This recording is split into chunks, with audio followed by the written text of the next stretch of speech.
हरतालिका तीज व्रत कथा। भगवान शिव शंकर ने माता पार्वती को उनके पूर्व जन्म की घटनाओं से अवगत कराने के लिए ये कथा सुनाई थी। हरतालिका तीज व्रत की कथा कुछ इस प्रकार से है।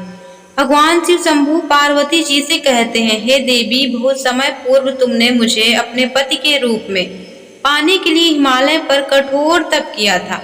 उस दौरान तुमने सिर्फ सूखे पत्ते चबाकर अपने दिन व्यतीत किए थे। धूप, गर्मी, बरसात, सर्दी, हर मौसम में तुमने अपना तप जारी रखा। इससे तुम्हारे पिता पर्वतराज काफी दुखी थे। इसी बीच नारद मुनि तुम्हारे घर पहुंचे। तुम्हारे पिता ने उनसे आने का कारण जाना तो नारद जी ने कहा कि भगवान विष्णु के आदेश पर यहाँ आए हैं। भगवान विष्णु आपकी पुत्री की कठोर तपस्या से प्रसन्न है, अतः वे उससे विवाह करना चाहते हैं। इस प्रस्ताव के संदर्भ में आपकी राय जानने के लिए मैं यहाँ आया हूँ। नारद मुनि की बात सुनकर पर्वतराज अत्यंत प्रसन्न हुए।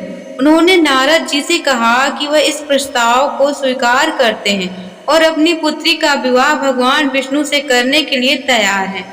पर्वतराज की स्वीकृति पाकर नारद मुनि भगवान विष्णु के पास जाते हैं और उनको विवाह के बारे में सूचित करते हैं। लेकिन जब इस विवाह की जानकारी तुम्हें होती है तो तुम दुखी हो जाती हो, क्योंकि तुम अपने मन से मुझे अपना पति स्वीकार कर चुकी हो।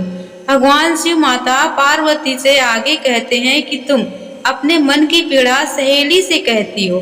इस पर सहेली ने तुम्हें एक घनघोर वन में जाकर शिव जी की आराधना करने का सुझाव दिया। तुम मुझे प्राप्त करने के लिए वन में साधना करने लगती हो।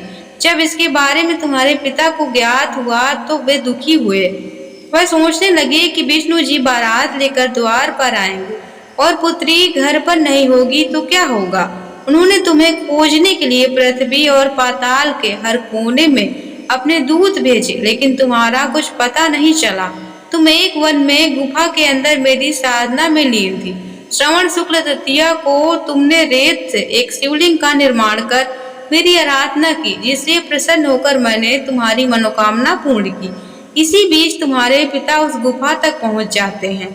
तब तुमने अपने पिता पर्वतराज से कहा कि तुम्हारी कठोर तपस्या से प्रसन्न होकर भगवान शिव ने तुम्हें स्वीकार कर लिया है। तुम एक शर्त पर ही घर जाओगी, जब तुम्हारी शादी भगवान शिव से कराई जाएगी। तुम्हारे पिता ने शर्त स्वीकार कर ली और बाद में हम दोनों का विवाह करा दिया। भोलेनाथ ने कहा, हे पार्वती, श्रवण शुक्ल तृतीया को तुमने जो व्रत किया था उसी कारण ही हम दोनों का विवाह हुआ। जो भी महिला पूरे मनोयोग से इस व्रत को करती है उसे मैं मनोवांछित फल प्रदान करता हूँ।